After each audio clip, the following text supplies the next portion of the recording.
Ahoy, my friends, Ryder here, and welcome back to another Final Fantasy VII Ever Crisis video. Today, I am jumping into the new Hell House solo Crash 2 battle, and I'm also going to be talking a little bit about what you want to have if you are looking to get carried in this fight. Currently, our Discord will be running people all weekend. I do know that the main Ever Crisis channel is really great at this. So either way, if you guys jump into either channel, whether it's ours or theirs, you can definitely get your carry. This fight is a lot more lenient in what you can bring to the battle. Essentially, as long as you can bring a good Imperiler, you're pretty much all good for the triple ice down, essentially. You're also going to want to be bringing Ifrit's Hellfire as well, depending on who you're teamed up with. But essentially, Red 13 can work, Matt can work, Barret can work, Lucia, Yuffie as well. There's a bunch of great options for this fight itself. Now, I'm going to be showing you guys a run that I just did earlier. And I'm going to be voiceovering the fight since I just beat it and I wasn't actually recording other than just my gameplay when I did it. But that being said, I'm going to show you guys my team setup going into this. I found this team from a player online. I'm just going to double check really quick. Someone sent me this video. It's really cool. Their video is awesome. They show that you can definitely beat this with less than OB10 edged wings. I left them a comment and I was like, I'm going to try out this team because it looks awesome. And it turned out that it was really freaking cool. So give me 1 sec. I'm going to figure out who it was. Alright guys, so I just looked it up and the player's name is Janille. I'm going to show you guys their YouTube channel right here. Outstanding player. I know a lot of people tend to think that the whales are the best players in the game, but I think that that is not the case. Just because someone is super ultra strong does not necessarily make them a great player. I think that the mantle of best player in the game is always going to go to a free-to-play player like DJ Rod, who took down Shiva with only the fire materia very early on into the Shiva EX2 fight. And here's another great player. I'll be utilizing this strategy today, but they show that you can beat this with very low OB weapons. I believe Sephiroth is like OB6 edged wings in this, and I'll be more or less running a very similar strategy with the same team, so I just wanted to give credit where credit is due. That being said, I am jumping into the solo right here. Here it is, Hell House Crash 2. As you can see, I got the clear. All right, and this is going to be the team that I brought into this. Now, this team is way more powered up than Janille's, but it gives you the guys the same idea, more or less. So I'll be running Sephiroth as my primary essential, like, ice/fire DPS for this entire fight. He does everything, and he is greatly supported by both Red 13 and Barret in this fight. So as you guys can see, running Sephiroth with his Ice Arcanum costume, Shiva's Diamond Dust right here, we have the Edged Wings, and then I also have the Prototype Crimson Blade. This is I used one of my weapon vouchers on this to hit OB10, really makes the fight a whole lot easier because you can just triple cast this straight in a row with Barret's single magic attack buff on Sephiroth. A triple cast of this kills the bombs every time, and it more or less makes the fight pretty chill. But if you don't have it at OB10, you're going to have to finagle and min-max here and there to definitely get through it. But I recommend checking out Janille's video as well. Alright, so for Red 13, he's going to be our primary Imperiler here. Hellhound costume, Ifrit as the summon, since he does have Zack's stream guard in the back end right there. So we are running the Ivy Collar here, a very clutch weapon in this fight. Imperils fire and ice resistance. As you guys can see, mine is only at base 5-star right here, but it does give you in the support materia ice ability damage 30%, fire ability damage 30%, which can come in handy in this fight. In my secondary slot, I'm using the Platinum Collar here for the AoE Regen, which is also pretty handy to help support Barret since he's our main healer in this fight as well. Now for Barret, I'm just running his Gear Voucher costume, Fiery Cape, also Crimson Flare on the Limit Break. We have the Micro Laser here, right, at OB2, which is going to raise magic attack and cast Regen on a character. But the support materia is really where it comes in clutch. All cure all spells right here in the 3rd slot. So make sure you slot that cure right there in materia slot number 3. The assault gun, mine is OB10, but Janille does it with one that is beneath OB6. So it is definitely possible if you don't have it super leveled up. That's going to be the front end of my build right here. Now jumping into Sephiroth in the back end of the build, he is sitting at 170k power, 10.2k HP, 6k magic attack, and 108 physical defense. The boss's main attacks are all physical based, so that is what you are focusing on. Magic defense does not matter. Now looking at the back end of his R abilities here, we have HP at 3, magic attack 7, attack 3, fire potency 3.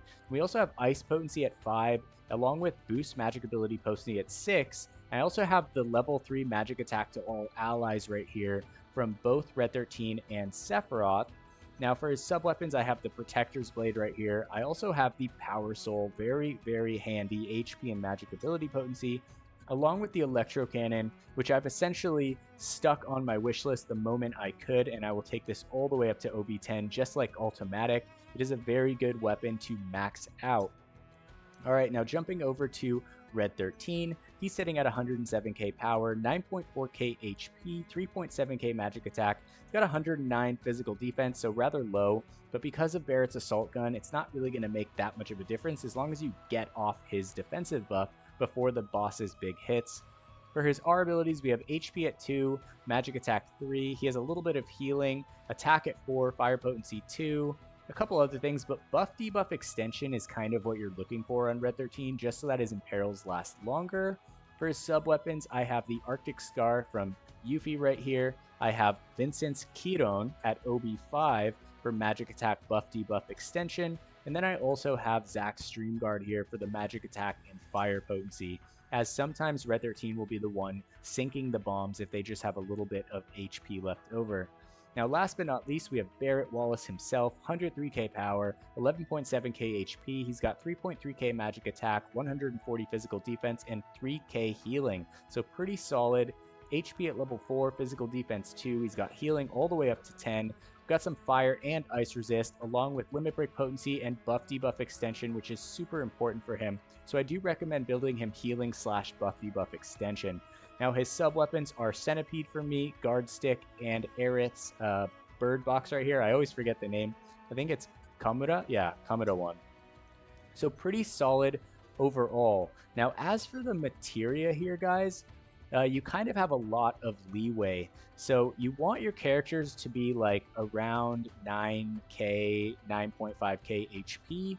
If they're lower than that, you'll use the materia to raise their HP or their physical defense, whichever is lowest, right? So they're essentially all stat sticks. For Sephiroth, all magic attack up stat sticks right here.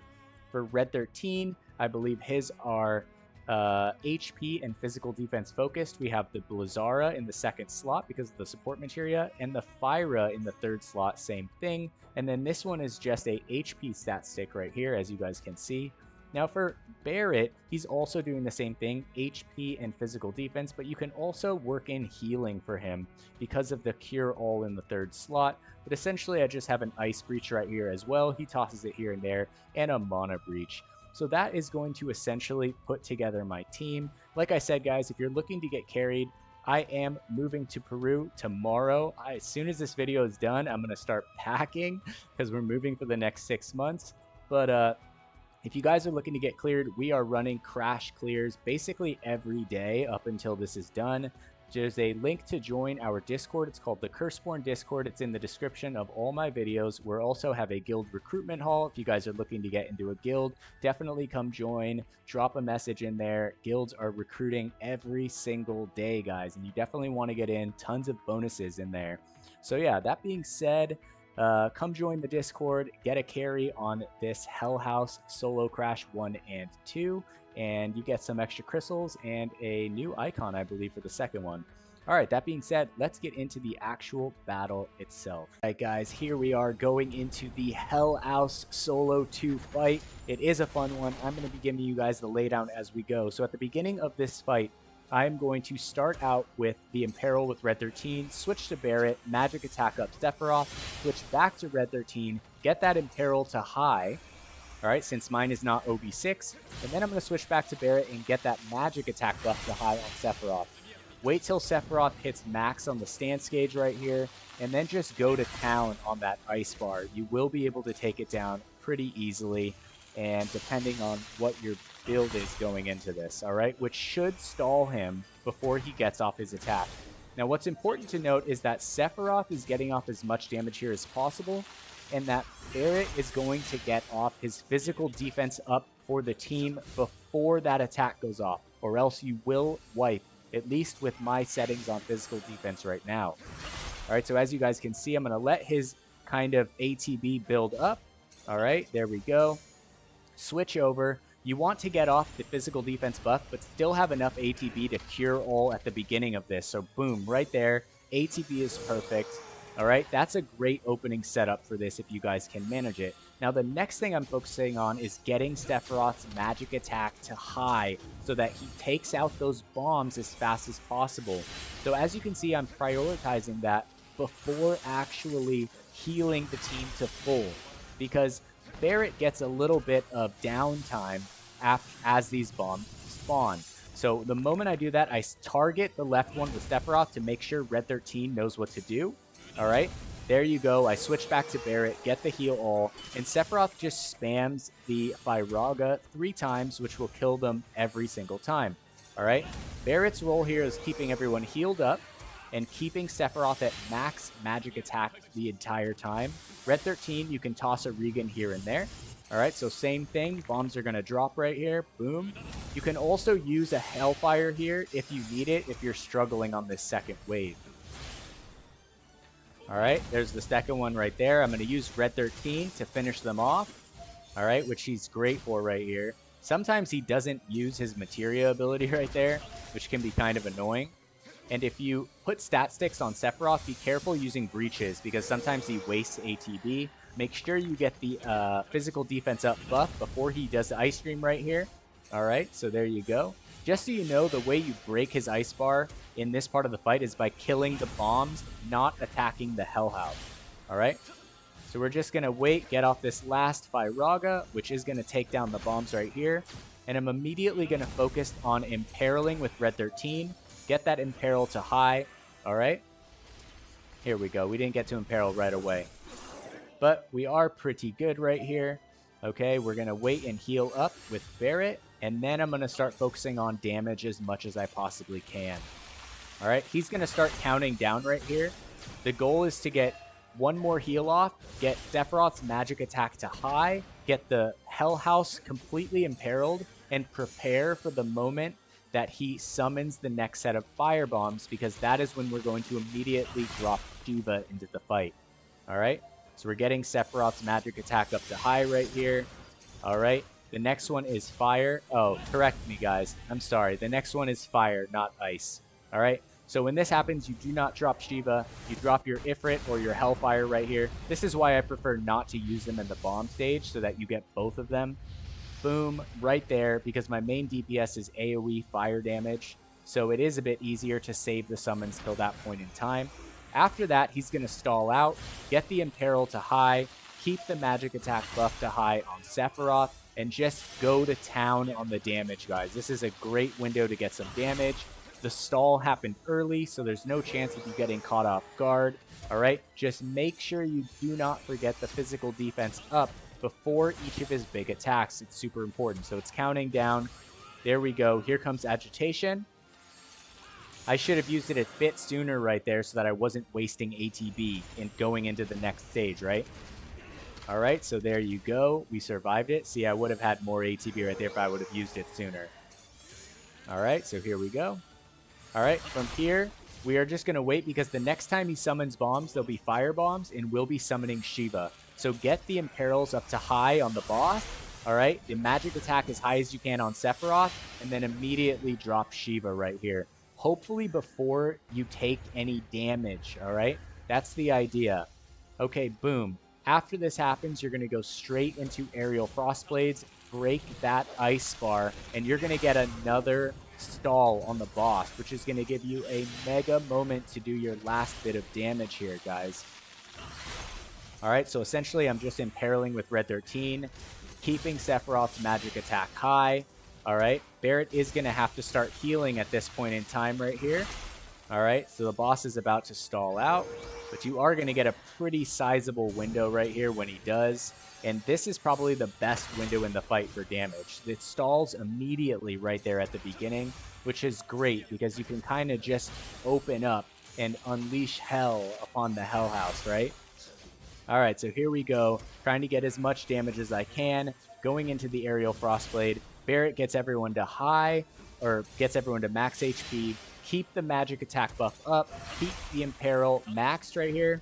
As you guys can see, I get really close to beating him before this jet stream. This jet stream will kill you unless you have that physical defense buff, at least if you're running with the team that I'm running right here. All right, as you can see, I'm getting a little bit of lag right here in the fight, which is pretty crazy. All right, so I apologize for the bad audio. I'll turn down the audio right here just a bit. All right. But essentially right here, guys, I'm just going to drop both summons right here. I think Sephiroth is at max on the magic attack up. Yeah, I'm a little bit bummed the audio just kind of crapped out. You guys know how it is. The co-op battles sometimes just have really bad lag, and I was having some kind of tough lag with this fight, actually trying to get this done. All right, so there you guys have it. That is the Hell House fight. I think that I'm just going to, let's see here if the music fixes. All right, so there you guys go. The music is going to fix itself, but essentially that is the fight itself. Now, if you guys are looking to get cleared, you're probably not going to be running Sephiroth, right? But as long as you have a super strong Sephiroth, if you're bringing in any kind of Imperiler, like I said, you only need the Ivy Collar at base 5-star if you want to do this strategy, guys. Just try and mimic the builds that I did right here. And if you're going for the solo Crash 2, this is one of the easier ones that we've had. So if you do want to kind of test yourselves out, see how strong you can do, this one took me about 25, maybe 30 tries to beat, you know, which isn't crazy. 150 tries for EX2 Bahamut back in the day. So relatively chill in the long scape of things, and lots of free-to-play players are putting this one down. That being said, I hope to see you guys in the Discord. My next video will be incoming from Cusco, Peru at 11,000 feet altitude, where I'll be trekking to Machu Picchu sometime in November. All right, guys, I hope that this video was helpful to you guys today. If it was, don't forget to drop a like on the channel and subscribe as well. I hope to see you guys in the future. I wish you the best of luck taking the Crash 2 down, and I'll see you guys on the next one. Peace.